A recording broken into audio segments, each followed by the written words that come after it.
Hello family, good morning. তোমরা সবাই কেমন আছো? আশা করি খুব ভালো রয়েছো।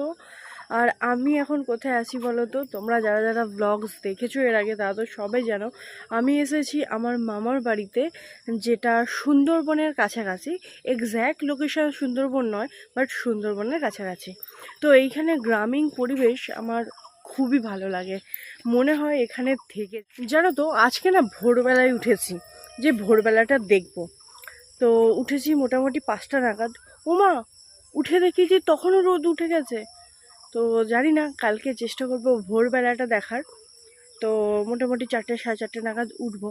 তো যাই হোক, এখন তোমাদেরকে দেখাই যে এখানকার সকালবেলার সৌন্দর্যটা।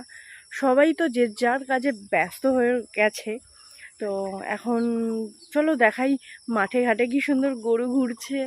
আর কি ভালো যে লাগে এখানে, মানে যারা এদিকে আসো বা যাদের এদিকে কোনো আত্মীয়দের বাড়ি আছে তারা তো অবশ্যই জানো এটা কিরকম ফিল। মাঠ দেখো, পুরো ফাঁকা মাঠ, পুরো ফাঁকা মাঠ। আর ওই যে দোতলা বাড়িটা দেখতে পাচ্ছ, এটা কিন্তু আমার মামা বাড়িতে। তারপরে তোমাদেরকে দেখাচ্ছি তারও সামনে থেকে।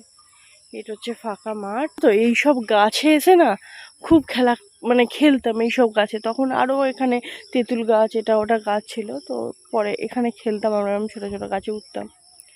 চলো, সকালবেলাটা তো তোমাদেরকে দেখালাম। আর এইখানকার সত্যিই বলছি এত ভালো লাগে না। ওই ওই দিকটাতে, ওই সাইডটাতে না এক দল ভেড়া যাচ্ছে। আর এইদিকে সব গরু আছে, তোমরা বুঝতে পারছো না হয়তো। ঠিক আছে, তো দারুণ জায়গা। লুকিয়ে যাচ্ছে কেন?